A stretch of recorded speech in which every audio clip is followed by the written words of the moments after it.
Guero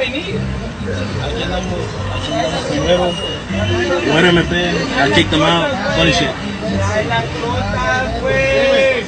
Hey, I'm an American citizen. I got a paper. American citizen, bro. American citizen. Hey, nigga. I'm an American citizen, nigga. Literally, everybody right now. He's recording the threat. Hold on. No, me vale verga. Yo no tengo.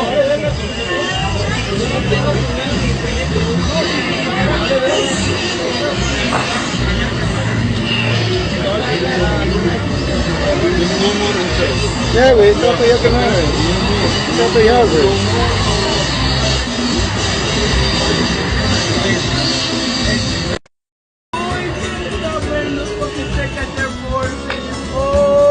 Nigga, this ain't for fucking foreign people, nigga. I don't give a fuck. Whatever.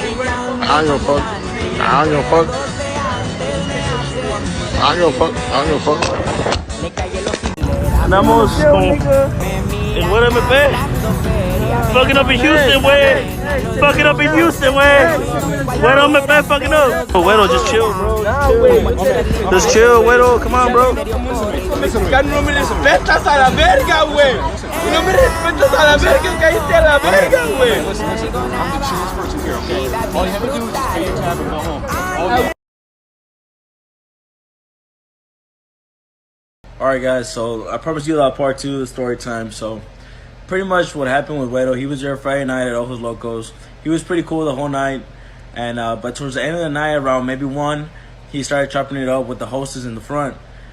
So the manager noticed that, and the manager walked up to him and told him, hey, can you please go back to your table and let her do her job? Guero didn't like that, so he started pretty much going off on the manager, not like cussing him out, but just, I guess, just talking shit. That's when I noticed, and the manager called me over and told me he had to leave. He didn't give me no problems when I told him he had to leave. He only started giving me problems when we stepped outside. That's when he started running his mouth. Like I said, he was saying that he was going to come back with his uncle, that he was going to get me, the managers, that I don't know who he was, all a bunch of bullshit. But I'll get y'all the rest in part 2. Alright guys, part 2. So, for all the people saying that it's early as fuck, I know. I worked in after hours. I just got out. I just got home. That's why I wasn't able to do it while at work. So, like I was saying, he did threaten that he was going to come back with his uncle, come kill me, my coworkers, and the managers. So once you threaten my life and my coworkers' lives, that's where you lose my respect, for all you people talking about respect. So, he didn't know that another customer was recording him talking all this shit. So, that's when the waitress came out with his tab that he did pay, or his friends paid, I'm not sure, but he had to sign. He had to sign the receipt. He didn't sign this receipt. He kept talking shit. So, he kept talking shit, and that's when he noticed that the other guy was recording. So that's when he took out his phone and started recording him and clowning the other customer. Alright, part 3, guys. So, part 3, guys. So, pretty much, Will took out his phone. He started recording the other customer, talking shit, asking, why the fuck are you recording me? Da-da-da-da.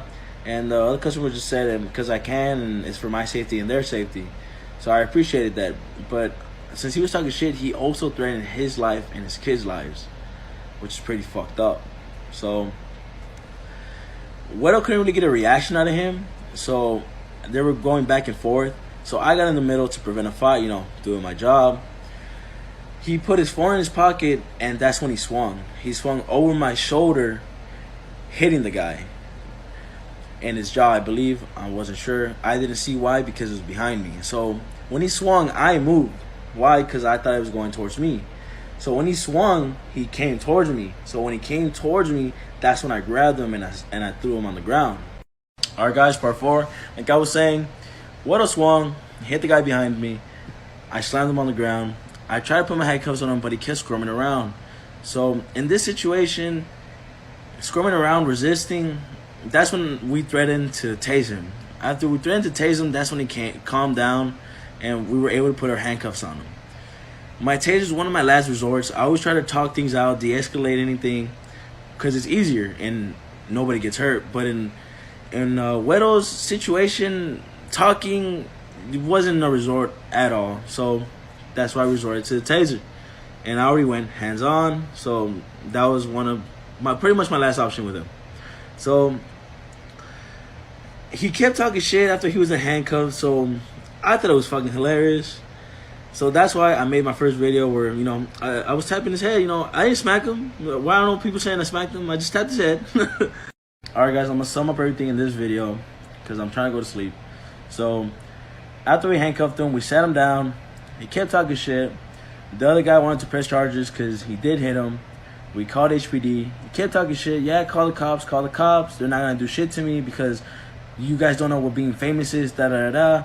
And then he had a little moment where he's like, fuck, I really fucked up. And that's where he started crying in that video. So HPD pulled up. They got his ID, they got my ID, they got my coworker's ID. They did a little report for assault. So pretty much they didn't take the case. The DA, the district attorney, did not take the case. So Guero is free. I don't know where he's at. Somewhere in Houston, Pasadena for all I know. But he's free. So that's pretty much it, guys. Remember, don't fuck up at Ojos unless you're trying to go to jail. Just kidding, but you might get tased.